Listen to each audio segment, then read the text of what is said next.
जन आक्रोश आंदोलन वारंवार सांगून लेखी निवेदन देऊन या महापालिका प्रशासनाला जाग येत नव्हती। पाण्याची समस्या सुटण्याऐवजी दिवसेंदिवस ती वाढत होती। टोकाच्या विभागामध्ये 5-5, 6-6 दिवस पाणी नाही। अधिकाऱ्यांना फोन केल्यानंतर अधिकारी फोन उचलत नाहीत, ते दखल घेत नव्हते। आयुक्त त्यांना वेळ नसतो, कारण या छोट्या छोट्या गोष्टी आहेत। आयुक्तांना प्रशासकीय कामकाजामध्ये पूर्ण उपलब्ध होता वेळ।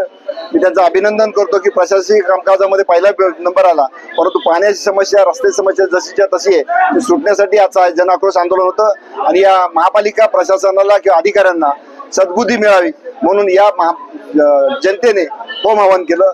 मला खात्री आहे त्यांना सद्बुद्धी मिळेल। सद्बुद्धी तशी आली नाही आणि या लोकांचे प्रश्न सुटले नाहीत, तर यापेक्षा प्रचंड जन आक्रोश या महापालिकेसमोर होईल। त्याची दखल कॉर्पोरेशनने घ्यावी। मी सर्व पत्रकारांचे आणि पोलिसांचे आभार व्यक्त करतो।